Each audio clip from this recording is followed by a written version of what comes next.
Well, good evening, everyone, and welcome to another edition of Schwartz on Sports here on sports.com, and the show appropriately named because I'm your host, Peter Schwartz, with you every Tuesday night at 8 o'clock Eastern Time right here on sports.com. A little bit later on in the show, we're going to talk baseball with Casey Stern from MLB Network Radio. We're also going to talk arena football with the commissioner of the Arena Football League, Jerry Kurz. But first, time for our opening tip, and we've got to start this week with the NCAA tournament and the championship game that was Monday night in Houston between UConn and Butler. Now, I'm not the biggest college basketball fan in the world. I like it, love the tournament, and this tournament was spectacular right from the start. Upsets, last-second shots, amazing performances, great defensive performances, great coaching performances. It was a great tournament every single step of the way, right through the national semifinals. It gave us the Butler-UConn national championship game.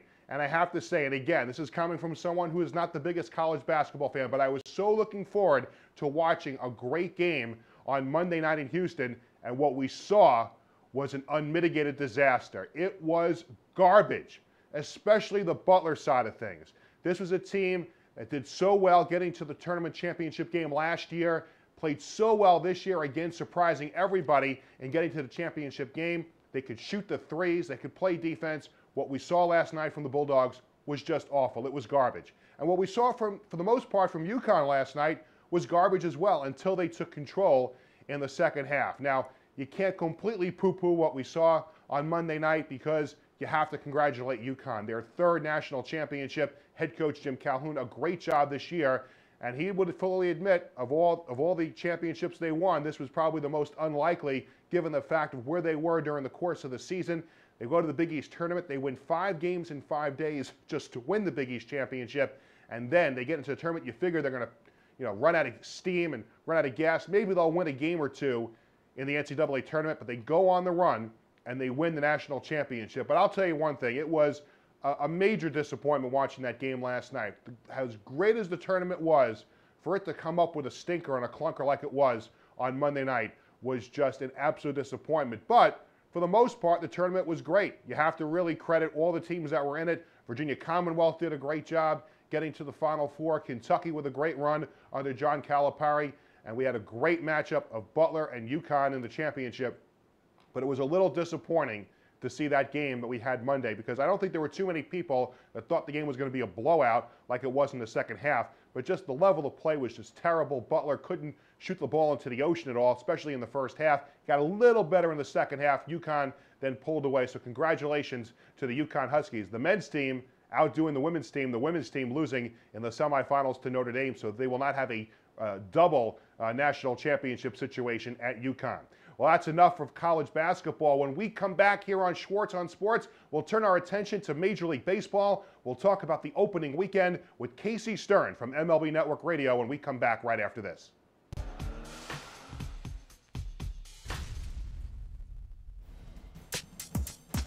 Hello there, everybody. Welcome to the Warning Track. I'm Matt Mankiewicz.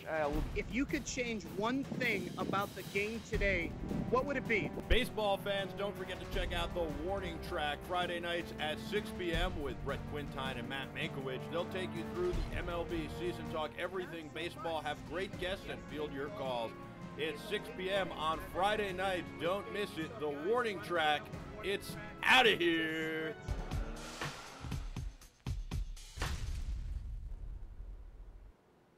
Welcome back to Schwartz on Sports here on sports.com.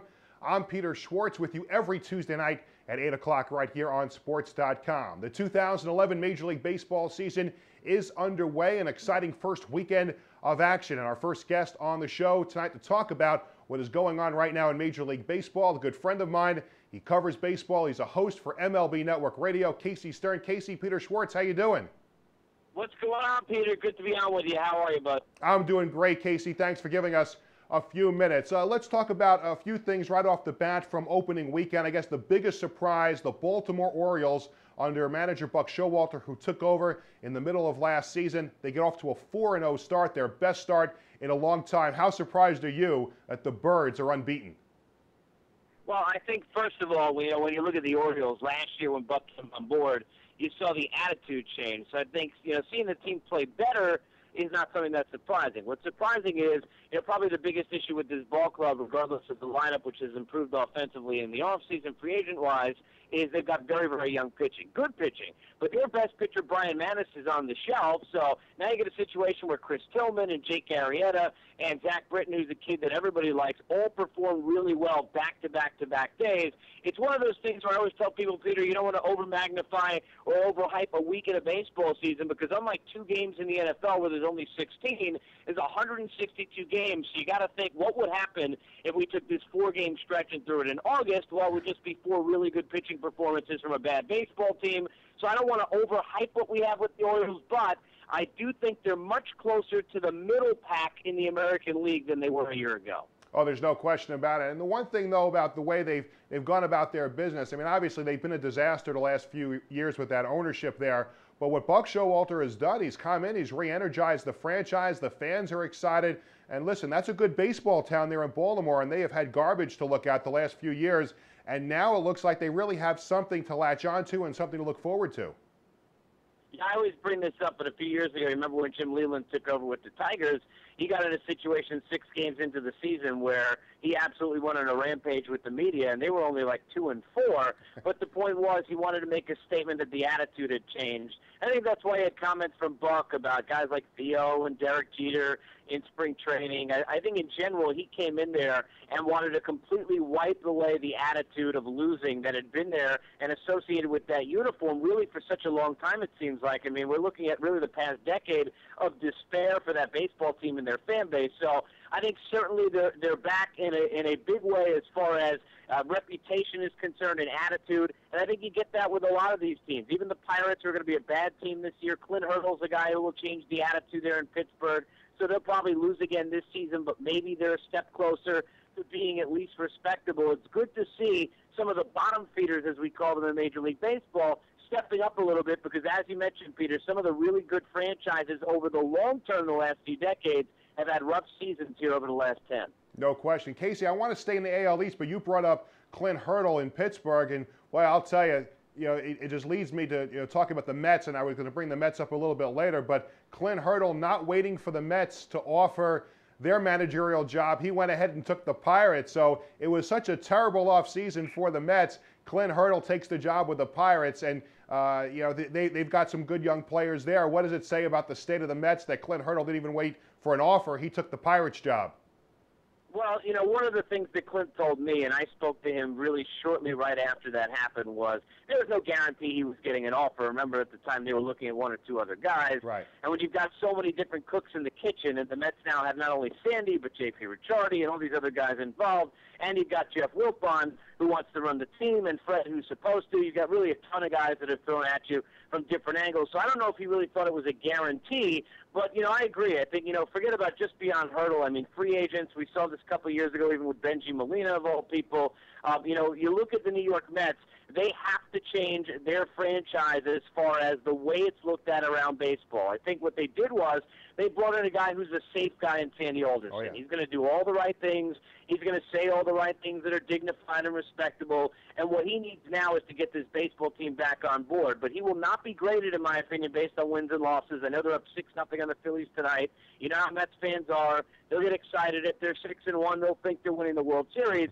To me, at best, they're a 500 team. He gets graded on how he handles Jose Reyes, how he handles Carlos Beltran, and what he does at the trade deadline, because this team needs to rebuild, and they need to, at the same time, sell their fans on their opportunity to win, and it's tough to do both in this town. Well, you got to give them a little credit, too. They had the tough opening night loss with all the stuff going on, with all the ridicule and the whole thing with the Family Guy episode and Chris Rock's appearance on David Letterman making fun of them. They lose the game on opening night, but they come back and they take 2 out of 3 from Florida. And that's about as much as the Met fans could probably expect or hope for. You got to give the team credit for bouncing back and taking 2 and 3. Yeah, I think so, and I think you like the signs that you see. I mean, I covered Jose over the years. I mean, you know that when he's healthy, he's a guy who's going to play well. So he's, to me, is still the straw that stirs the drink, as they say. I think very, very important. Another stolen base tonight. They got 3 off of Hamels, an aggressive kind of style of baseball from Terry Collins.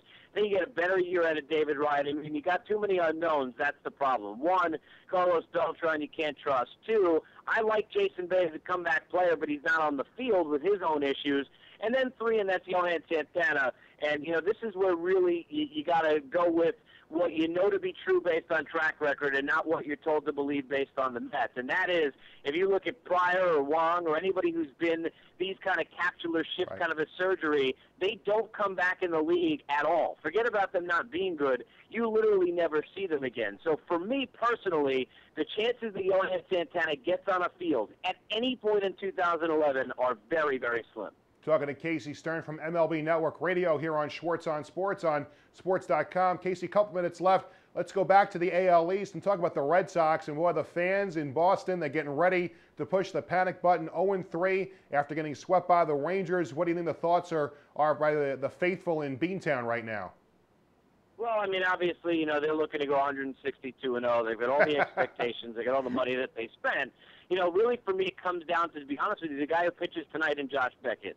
He's the game changer. For me, John Lester's bad start, he was terrible in April last year. I'm not surprised by him having a bad start. I don't really care, even Buchholz. And I don't think Lackey's going to be that great anyway, so I don't expect much. But to me, Beckett's a game changer. He's a guy who they're paying and who certainly has the capability of pitching like a 1 or a 2 and can do it in the 3 spot in that rotation. The lineup's going to hit. If they're healthy, they're going to score runs. In the bullpen, I don't think Papelbon is in as much danger as some people do because he knows he's not coming back and he wants to get paid. So this guy has every bit of a reason to come out here and be motivated and pitch well. So I think for me, the key is going to be, are Lester and Buchholz, these 2 kids, left out there alone as 2 starters trying to win 5 games, or can they pass the baton and get some length out of the rotation, get enough from Beckett, enough from Lackey, and enough from Daisuke Matsuzaka? If they do that, this team's going to be extremely dangerous. Although it sounds to me, though, Casey, like manager Terry Francona was panicking a little bit this weekend, moving Carl Crawford around the lineup. He got off to a bad start. I believe he was going to hit second in the lineup tonight. Well, what about them moving around Crawford so early in the season? Yeah, you know, I agree with you. I didn't like that. I've argued with a bunch of people about that the last few days, and I've heard GMs who I know tell me, well, you know, he wasn't hitting well against the pitcher and tough lefty and, you know, all these different things, and he didn't look like he was seeing the ball well, and he's trying to put him in a comfortable spot so he doesn't press. I get all that. You know, Terry Francona is not the kind of guy to panic. This is a guy that was putting Daniel Nava in the lineup last year and don't call me J.J. Redick and all these other guys that nobody had ever heard of. And he still won in the mid-'80s despite all the injuries. I mean, it's phenomenal what he did. You could have made a case for manager of the year. So based on his track record, I don't know if I see it as a panic. I didn't agree with it. I don't like it necessarily. For me, he's got to try and find a lineup. This is not a hockey coach trying to switch up the lines. For me, I hate when managers do that. I think Joe Maddon's been hurt over the years. Yep. Regardless of how good he is, we're trying to do 162 lineups. Bobby Valentine went through that. You know, when managers try and sit there and overmanage and not let the guys try and find a spot and keep them comfortable, to me it becomes more of a detriment than it does a help for the baseball team. And Casey, last thing, and the baseball season's off to a great start, a lot of excitement in a lot of cities, but obviously a little overshadowing the start of the season was the terrible incident in Los Angeles after that Dodgers-Giants game where a Giants fan was beaten up by a couple of Dodger fans and may even be suffering from brain damage at this point, and those 2 people who beat him up are still at large. How much of a black cloud over the game does this incident bring, and how concerned is Major League Baseball with this type of behavior by fans?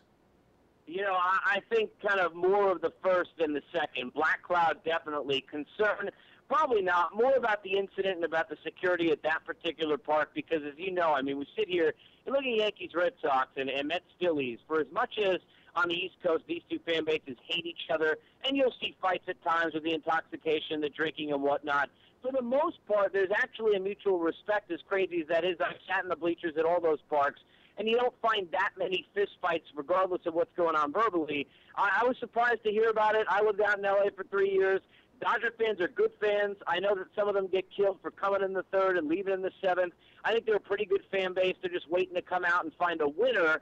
So I was a little bit surprised to see where it happened. You expect it in that area, Peter, when you get it with the Raiders and the Chiefs with the black hole. You don't expect it with the Dodgers and the Giants, of all people. But for me, I don't know if there's that much concern, only because of the fact that Major League Baseball across the board, luckily, knock on wood, hasn't had too many incidents like that in the past. Hey, Casey, can't thank you enough for a few minutes. And not to go off subject for a second, but our hockey team is looking pretty good for next year. Great finish by the Islanders, and maybe they'll make the playoffs next year. Yeah, it would be nice. I mean, for me, they got to find a way to at least spend a little money. I mean, I've heard about the lighthouse, the outhouse, the doghouse, and every other house that's going to show up on Hempstead Turnpike where Mickey Mouse and Donald Duck are going to parade us into the arena.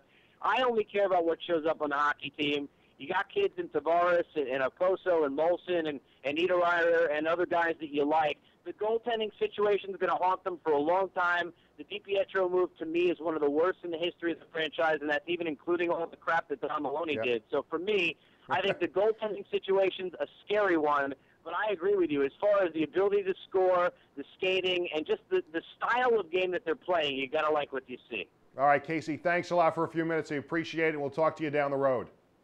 Peter, anytime, buddy. Talk to you soon. All right, thanks. Casey Stern from MLB Network Radio. When we come back here on Schwartz on Sports, we'll shift gears and talk football, but not the 100-yard version of football. We'll talk about the 50-yard version of football, the Arena Football League, with the commissioner of the AFL, Jerry Kurz, coming up right after this.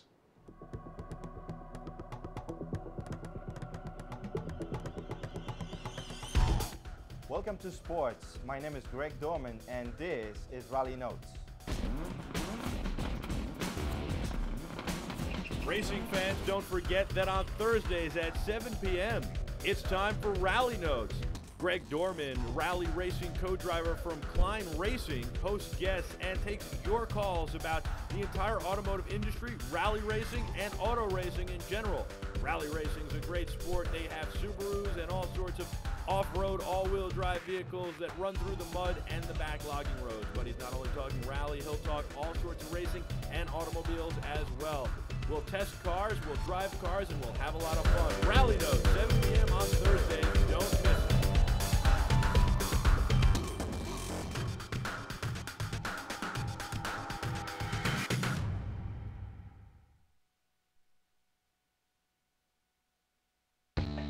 I'm Justin Tucker, the New York Giants, and you're watching Sports.com.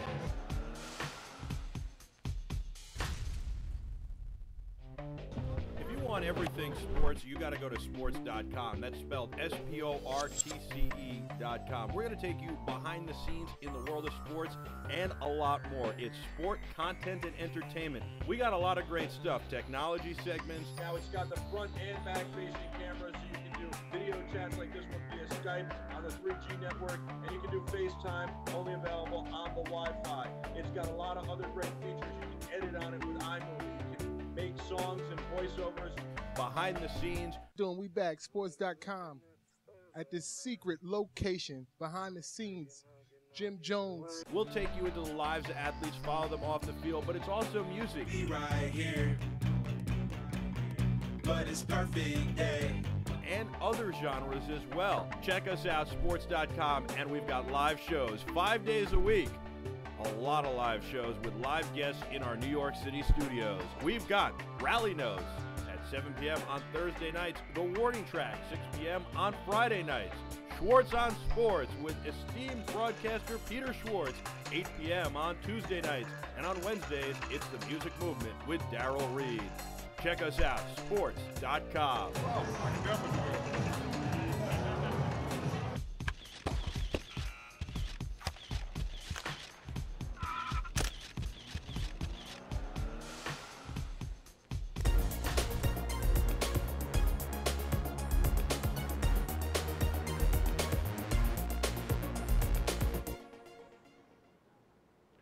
Welcome back to Schwartz on Sports here on sports.com. I'm Peter Schwartz with you every Tuesday night at 8 o'clock Eastern Time. Still trying to hook up with Arena Football League Commissioner Jerry Kurz. Hopefully we'll have him on in a minute or two. Before we get to him, obviously it's a big weekend for golf fans. The Masters coming up this weekend, and it couldn't even be any bigger for Tiger Woods than this weekend. He has gone a long time without winning a major tournament. Obviously he had the situation with his wife and now his ex-wife, and he was away from the sport for a while. He came back, he struggled, but he's considered by many to be a favorite to win at Augusta this weekend. And you have to wonder if this is going to be the beginning of the end for Tiger Woods, because his sole reason to play right now, and he has said this so many times, his sole reason is to eclipse Jack Nicklaus and have the most major championships of any golfer in history. And you wonder now, a couple of years since he won his last one, if that's even going to be a possibility. So Tiger comes into this tournament with a lot of pressure on his shoulders to try and win this tournament. Of course, you have the other usual suspects, including Phil Mickelson, but it sets up a very interesting weekend in Augusta. Can Tiger Woods reclaim his role as the top golfer in the world? And what a better way to do it than to win the championship at Masters and win another green jacket? And all eyes will be on Tiger Woods this coming weekend.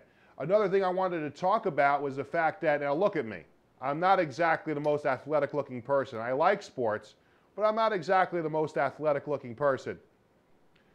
We're going to get to that, what I was about to say, in just a minute, but first we do want to get to our second guest. I'll mention my Pete's perspective a little bit later on about my athleticism, but first let's welcome in the commissioner of the Arena Football League, Jerry Kurz. Jerry, Peter Schwartz, how are you? I'm doing great. How about you? I'm doing great, Jerry. Nice to finally be able to hook up with you and talk to you. And for those who don't know, the Arena Football League, after the NFL, was the longest running football league in America. You throw in all those other leagues that started, the Arena Football League ran for 22 consecutive years before shutting down in 2009. And Jerry was very instrumental in bringing the Arena Football League back to life, now in its second season back since its return. Jerry, give us the state of the Arena Football League right now, 2 years after the league shut down for a season. I think better than ever. There was nothing wrong with the game when we had to shut it down. It's just that the economic model was broken, not unlike a lot of businesses during that time. However, putting a new economic model in place, doing a good deal of expansion last year, adding the 4 teams, relocating 2, bringing some new good foundational sponsors in this year. I'm pleased where we are. We've got a long way to go, but we've traveled a long way as well. Jerry, for yourself, as one of the founding fathers of the original AFL, how disappointing was it? I know you mentioned the financial difficulties and things had to change, but how difficult was it for you to see the league at the apex of its popularity shut down for the year? It was really disheartening, debilitating. However, not unlike a lot of businesses that went through some struggles, well-known businesses, smaller businesses, mom-and-pop operations, it was necessary, unfortunately. We hated to see it go. At least we kept AF2 going when the AFL was gone that year. But being able to help once again sturdily bring the AFL back out of bankruptcy gives me tremendous satisfaction as well, and I'm so pleased that the owners that grouped together asked me to do that, that our players came back in large numbers, new players, and our fans have accepted us back. That's really is a great thing to be part of. Jerry, in the new league, in the new AFL, I like the mix because you had some franchises that you had in the AF2. You have some new franchises that started up. You had some of the original teams that came back. Do you like the mix of the markets from big to small, from big cities to towns like Iowa, who originally had an AFL team and now they're back in? Do you like the way the league is situated right now? Very much so. I especially like the fact that we were able to open New Orleans again and Georgia. You know, every town across America has great fans for arena football. I'm disappointed that we lost some of our smaller markets that were tremendous AF2 cities. However, the decision had to be made to have the AFL get stronger, and then hopefully again in the future we'll be able to resurrect our development league. But the mix is really great. I can't imagine arena football being in existence without the Barnstormers. The legend of Kurt Warner lives on, and those fans are just tremendous there. We're talking to Jerry Kurz. He's the commissioner of the Arena Football League, now in its second season back after a one-year hiatus. And Jerry, you mentioned some of the teams that came back this year. San Jose returned, Philadelphia returned, Kansas City came back, although with a new nickname, and New Orleans is back, Georgia, the Force is back. But a lot of people ask me, and for those who don't know, and Jerry, you know very well, I worked for the New York Dragons for 8 years as their radio announcer. a lot of people ask me every single day here in the New York area, what is going on with the New York Dragons? And, for those who don't know, after the 2008 season, they were sold to a Long Island businessman. When the season shut down in 2009, we never heard anything about the future of the New York franchise. Let me ask you this, first of all, does your league want a team in New York? And number two, what is the state of the Dragons franchise right now? We very much want a presence in the Northeast, especially New York. I don't know any league that would not be better, is not better for having a presence in the New York market. Fan-wise, tremendous fans throughout the state, let alone the New York area, New York City area, but also, for marketing, for sponsorship, for television broadcast. Besides personal reasons, liking the market, liking the Dragons, a team that was there before, very much would like it. The league owns the rights to the Dragons name. We have had no serious conversations recently with anybody for the area. However, we have had discussions with people in around the area. Probably a cryptic statement by me, but as much as I can disclose. Jerry, what about the future of the league? I mean, for the first 22 years, the league went from, as we mentioned before, being in small towns to big cities. You went from having the championship game, the Arena Bowl, at the arena of the team that had the best record. You had the neutral site games for a few years. Where do you see the league going now in the future? Do you see it getting back to where it was, the years of Arena Bowl 19 through 22, where you had that neutral site championship game? Do you see an over-the-air network TV deal somewhere down the road? Where do you see the league going, 5 or 10 years down the road? All those things are within our reach. However, I think what we always have to remember is who we are, what we need to do, and how we need to get to the goal. We can't go too fast, too quick. I think many leagues made mistakes about trying to be something they're not too soon. We're crawling, then we're going to walk, then we're going to run. We're going to grow, but we're not going to have teams just to have more teams. Right now, it fits our model to have the championship game, our Arena Bowl, in the highest seed. When it's appropriate, we'll go back to a neutral site, but that's an awful lot of work. We have to make sure that we've got a good, solid foundation, which we're building. But before we try to do some things that we did before, we'll make sure that our foundation is stronger than ever. And last thing, Jerry, a couple things before we say goodbye.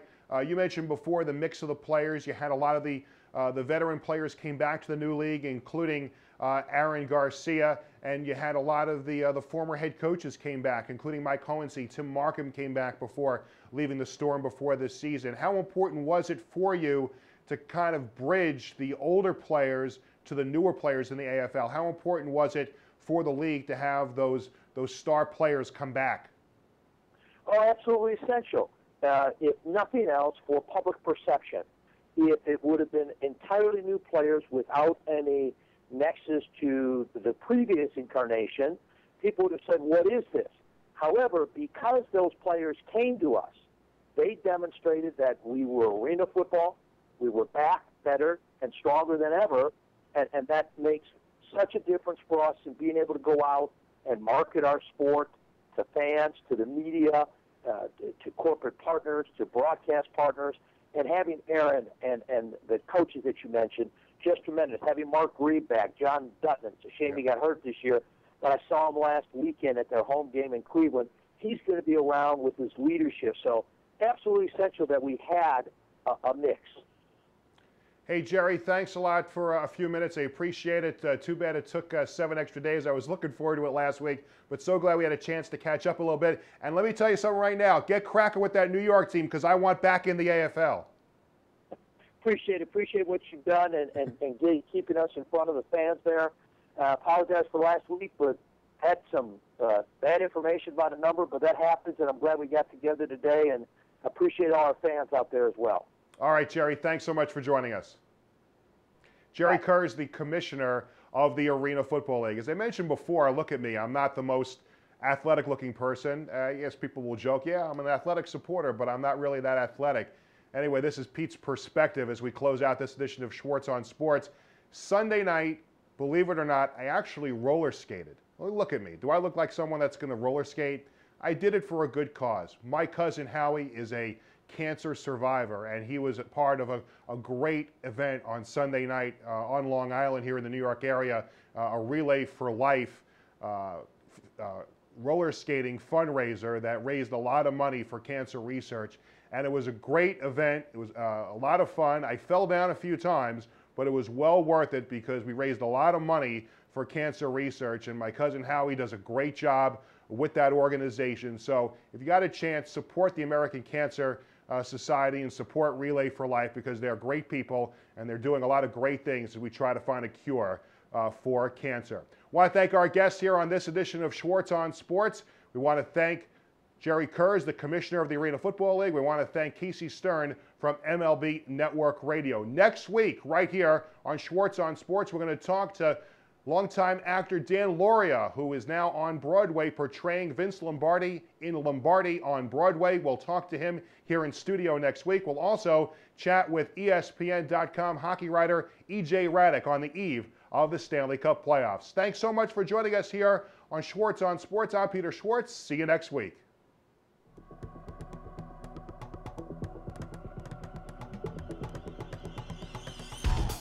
Welcome to Sports. My name is Greg Dorman, and this is Rally Notes. Racing fans, don't forget that on Thursdays at 7 p.m., it's time for Rally Notes. Greg Dorman, rally racing co-driver from Klein Racing, hosts guests and takes your calls about the entire automotive industry, rally racing, and auto racing in general. Rally racing is a great sport. They have Subarus and all sorts of off-road, all-wheel drive vehicles that run through the mud and the backlogging roads. But he's not only talking rally, he'll talk all sorts of racing and automobiles as well. We'll test cars, we'll drive cars, and we'll have a lot of fun. Rally Notes, 7 p.m. on Thursdays. Don't miss